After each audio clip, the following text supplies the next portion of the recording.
Hey, what's up, everyone? And today we are on day 11 of the 31 reasons to get over a breakup.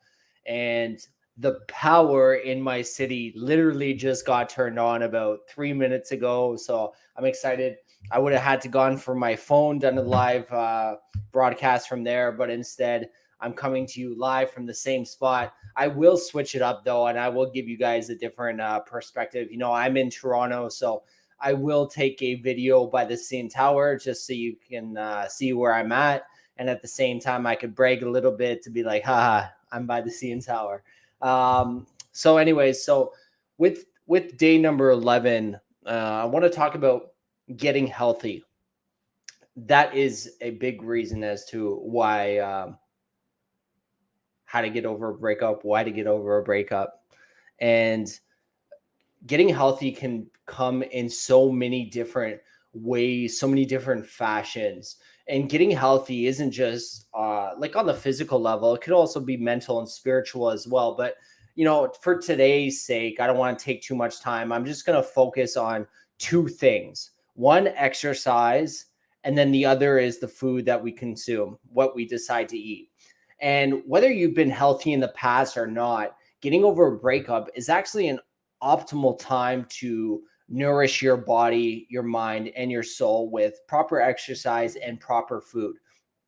The reason for that is, personally, I love health. And one of the biggest things I recognize is, or recognize is that when I don't eat really clean, I find that my body gets sluggish. It gets tired easy. I feel full. I feel slow. I feel lethargic. And you might have heard the term, you got the itis, or I got the itis. And that just means you're like, too much food. And what I find is no matter how clean I eat, or no matter how much food I eat, when I eat clean, I always feel great afterwards. Like no ifs, ands, or buts. I always feel great and I don't feel full. I don't feel heavy.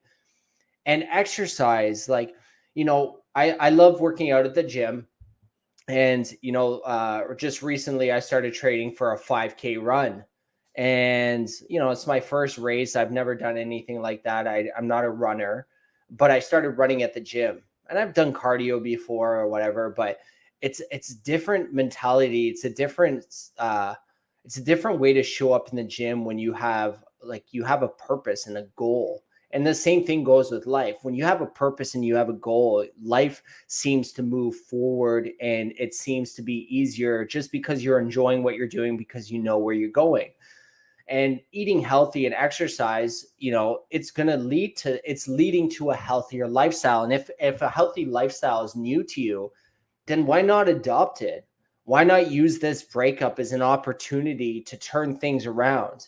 You want to be, um, you're alone, but instead of wallowing over like the breakup and what's happened to you, use it to propel you forward.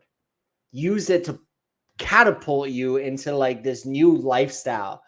And imagine if you could look back and be like, man, remember when I was like 20, 30, 40, 50 pounds heavier, 60, 100 pounds heavier, 200 pounds heavier, and look at me today.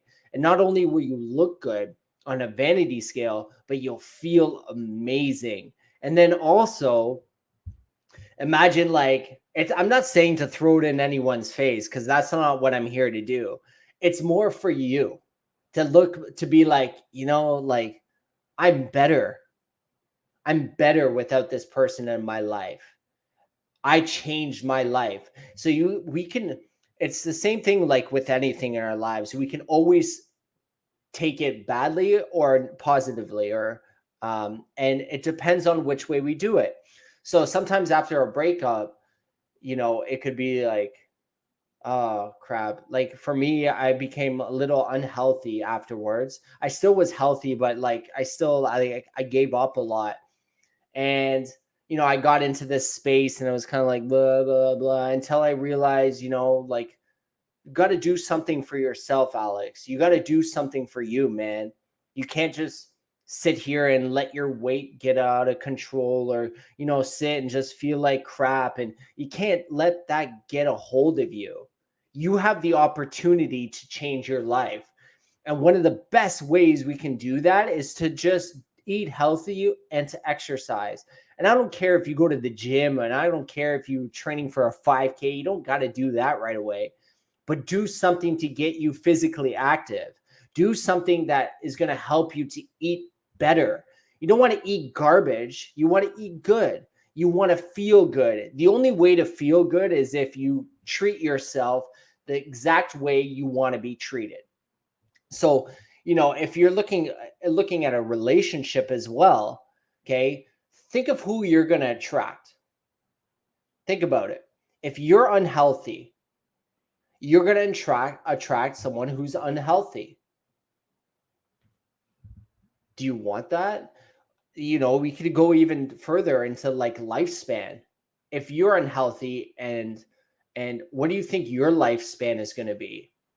If you continue to eat the way you do, if you're not eating healthy and amazing, if you continue to eat the way you do, or continue to not exercise as much as you can, what is that going to do for you? Are you going to show up at the doctor's office? Are you going to be on medications and pills? I don't take any medications or pills, none. And I refuse to take any. I believe everything could be healed naturally. That's my point of view. That's my opinion. But I'm proactive. Before I get diagnosed with anything, or before I get an illness or disease, whatever, I proactively take responsibility for what I can take responsibility for. And health is so key to doing that. And it's not just going to help you in your regular life, like, and just how you feel. You're going to have better job performance, or your business is going to perform better. Your friends are going to see the difference in you, and they'll compliment you on it.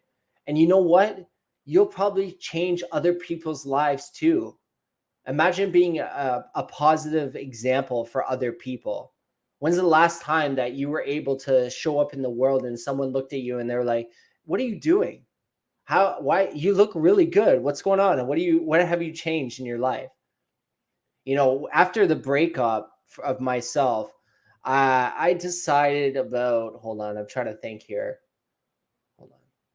2 years after so 3 years after the breakup, I decided I was going to stop drinking, because my drinking was kind of like getting out of control. And I decided I was going to stop, and I just test myself. And I stopped for a year, just over a year and a half. I drink today, but it's nothing compared to like what I went through. Now it's like, I drink like normally or whatever, but I wanted to show to myself that I could do it, because I needed to go through that experience in order to set myself free and to feel better. But I went a year and a half, just over. But the amazing thing is one of my buddies who drank a lot as well, he saw me and that inspired him. And he went 1 year without drinking. He just wanted to do it for 1 year. And he went from his birthday to his birthday the next year. And, there's like excitement and happiness that was inside of me to be like, yo, I had that kind of positive impact on him. And we were partiers, man. He was a bigger partier than I was. But you see, like, even though I was still getting over the breakup, I still took the opportunity to figure out how I could be healthy, what I could do to treat my body right. And I was eating healthy and I was exercising at the gym. But I was like, what's one step I could take up? What's one thing I could do more? And at that time, it was quit alcohol. And I did it for over a year and a half. Nothing, not even a sip, for over a year and a half. And to a lot of people, that's hard. And it was hard for the first 6 months. But then it became second nature. And it got kind of hard, like after a year, a little bit. I was like, okay, I'm kind of done with it. But then you got to listen to your body and listen to your mind and listen to what they want to do. So the big thing here about getting over a breakup is just to be healthy.